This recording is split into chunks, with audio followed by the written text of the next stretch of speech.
Let's fucking go. That's such a kick-ass intro.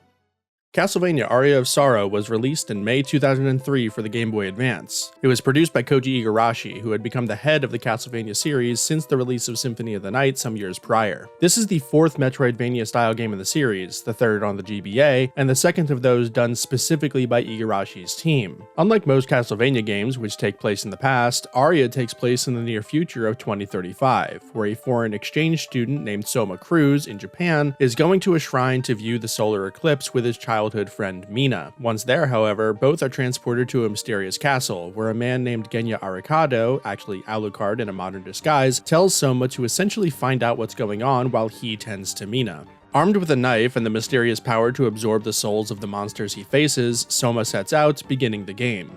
Aria sees what is by now a familiar structure for the series, with many locations being very similar to ones we saw even back in Symphony. The main hall, the chapel, the clock tower, the underground caverns, etc. If I were to play this immediately following Symphony, I think I'd be more annoyed at this, but I just got done playing a Metroid game, so I don't think I care that much, especially because the moment-to-moment gameplay found here is extremely solid. I stand by my statement that Super Metroid walked so Symphony could run, but the same is true from Symphony to Aria. In terms of movement fluidity and game feel, Aria is leaps and bounds above anything else we've looked at in this retrospective so far. Soma controls exceptionally well, his walk speed is just right, all of the weapons have such a great crunch to their animations and hit sound effects, and all of his animations are just stellar. They might even be better than Alucard's in Symphony, which is saying something for this realistic sprite style. Specifically, the way his coat flows with each animation is kind of mesmerizing in a way. I feel like a bull being tricked by the red cloth sometimes playing this game, I swear. Another thing that really helps the repetition of the series is the music. I didn't mention it in Symphony because I thought that while the tunes fit the areas, none of them really stood out to me save for the main theme in the main hall. Michiru Yamane returns and brings us a banger of a soundtrack with so many great tunes that it would be easier to tell you the ones I didn't like, and that's like one that I can think of being the dance hall.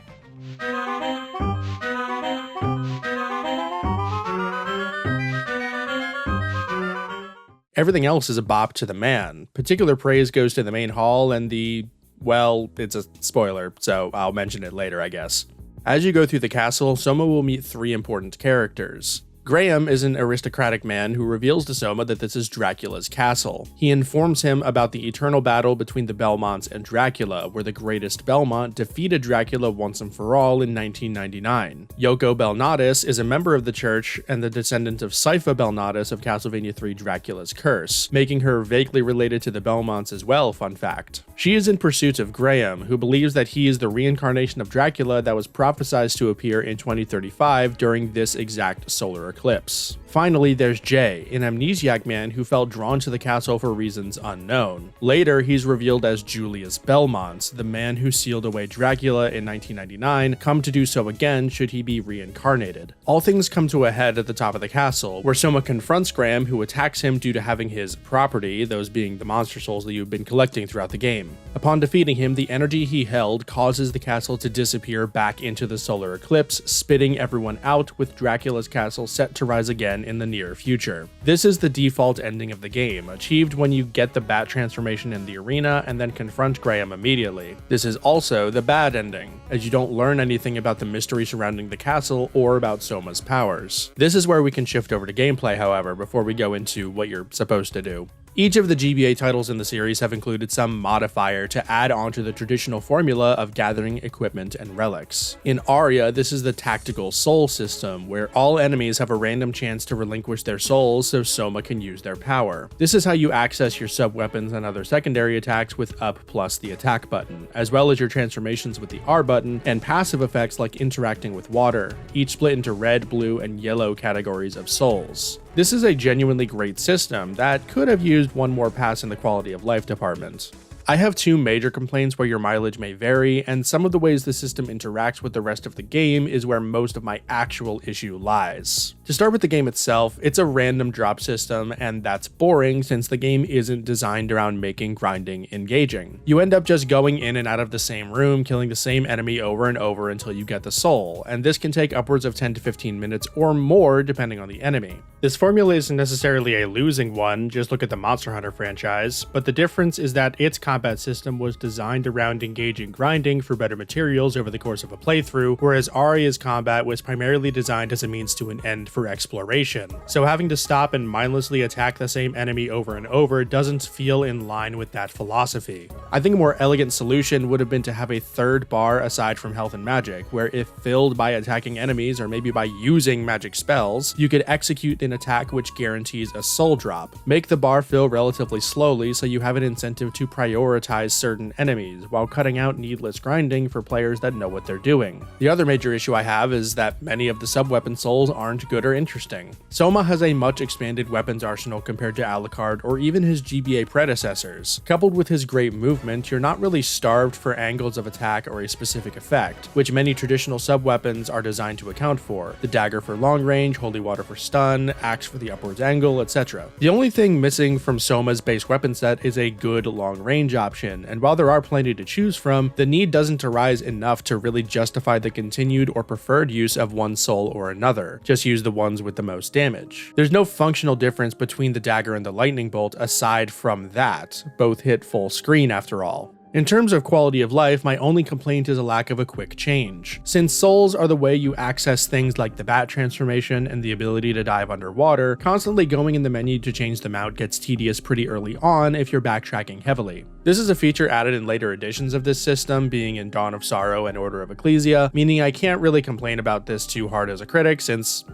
they fixed it. Finally, how it interacts with the world. This one is really only an issue if you're going for 100% map completion, because there are a bunch of breakable walls that have little to no indication that they're there. The only hint you receive is that you might think it's weird that there's a random dead end on a path, which there are many, and not all of those dead ends have breakable walls. The way you're supposed to find them is by getting the random soul drop from the peeping eye enemy, and then you're supposed to have that on everywhere, I guess. Not only is this an extremely toxic way to find hidden areas, no actual visual indicator of the breakable parts, no hints in the level design to teach you to look out for suspicious areas like that, etc., but it ties into the other issue I already mentioned with the system. No quick change, so you would have to manually equip and unequip this soul constantly, not to mention you're giving up an entire slot for it. This same kind of issue is found with the optional transformations, namely the 3 big ones where you charge forward and gain speed. This is necessary to access the Forbidden area through this waterfall, and it's another random drop from 3 specific enemies that are nowhere near this stupid waterfall. Now okay, that's small potatoes, especially because literally nothing in the hidden rooms is ever worth it, but let's get to the big one, the way that it interacts with the true ending. As stated before, once you get the giant bat, the next goal is to confront Graham, but you must have 3 specific souls equipped during the battle to see past this fight.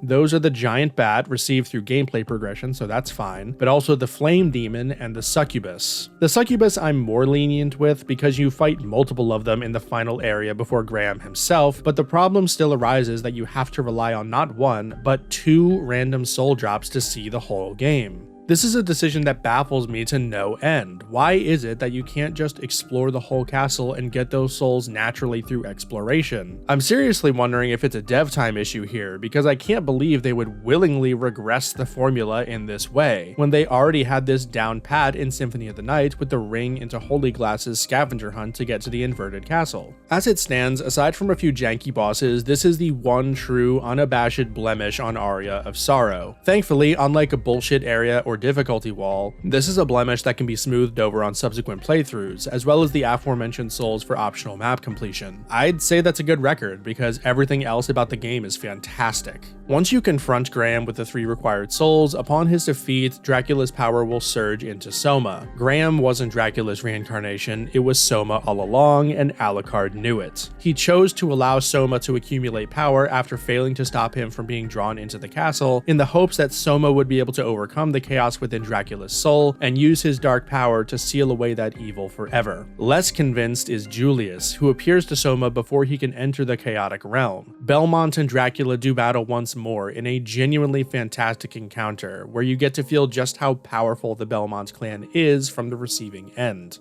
Unlike in the Symphony Alucard versus Richter fight, where you either get stomped or you stomp him depending on your equipment, this feels like you're both giving it your all in an even match that could go either way. And by the way, this is the I'll mention it later thing that I had with the music earlier. This track is just phenomenal.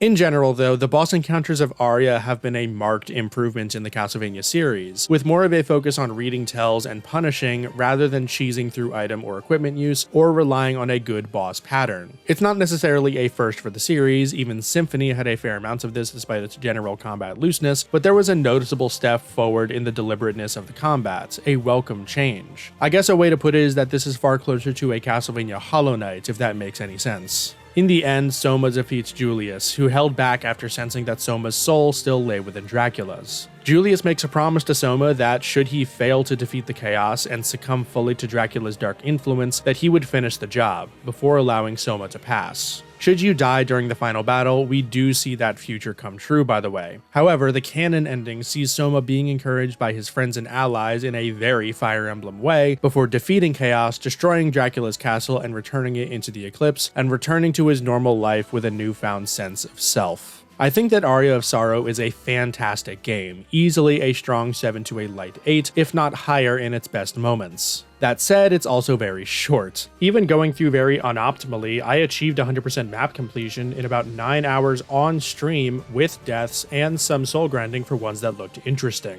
That's not long at all compared to every other game we've seen, and is what I would consider my biggest personal complaint. In short, I wanted more. What was here was extremely fun, and I would have loved another like 3 to 4 areas and a few more bosses on the same level, but that will have to wait. For our retrospective, what does Aria contribute that's new? To be honest, not much. This period of Castlevania's history is very light on innovation, relying on story twists and recapturing the magic of Symphony of the Night, which I want to point out isn't a bad thing. That said, even though new things aren't added, except for like the tactical soul system, which is unique to this franchise, the existing tropes and general flow of the genre is refining itself during this period. I just mentioned how short the game was compared to what I'm used to, and I stand by that I wanted more, but the advantage of that short length is that Aria is extremely focused. Gone is the time when you would wander this way and that and have little indication about where to go. Areas lead very naturally into each other, and the places where movement upgrades can be used are relatively intuitive. The use for water abilities are located at the bottom of the castle, where water would naturally pool up, for example. Designers are finally transferring the intuitive level design found in, for example, Zelda dungeons, and applying them on a larger scale, like here in Aria. This is especially important because Aria still doesn't have a good visual map. There are no indicators for where things might be or how they might be interacted with. In its many large vertical rooms, just looking at the map, you have no idea whether that's a room with multiple horizontal platforms to jump up or a large open room that you need the bat transformation to explore. With a map this bad, I'm shocked about how easily I was able to get around. Here's hoping that trend continues and expands to include better map design. I think an underrated change in the genre was made with hit stun, namely when you are hit. In the air, you get the same knockback that we're used to with Symphony of the Night and Super Metroid, and this is also generally true with larger enemies or those with specific knockback conditions like the golem punches. But on the ground, against most enemies, it's a much more traditional hit animation, and then you're right back into the action. I can't overstate how refreshing it is to have this for the feel of combat. It makes getting hit a much more manageable event, and doesn't ruin the flow state you might have been in during the combat. That same praise of the improved flow state is in the weapon variety, which lends itself well to backtracking thanks to the wide arcs of some weapons, coupled with the fact that you don't slow down if you swing the weapon in the air. This makes going through earlier areas that much easier, even when rooms are dense with enemies. Just jump and attack and then keep moving, no problem. Regardless, overall, Castlevania Aria of Sorrow is a great entry in this series, easily the best one so far from an enjoyability and game feel perspective, and having solid world design and a story that keeps you engaged throughout. It has its issues, but that's what sequels are for, right? Right? Anyway, we will not be covering Dawn of Sorrow in this retrospective, but I do know that many of its issues were ironed out there, albeit with taking several more missteps, and even further refinement was apparently made in a game we will be looking at later, Order of Ecclesia. That said, before we do that, we have one more stop to make in the original franchise before we drop it until the end. Join me to look at Metroid Zero Mission.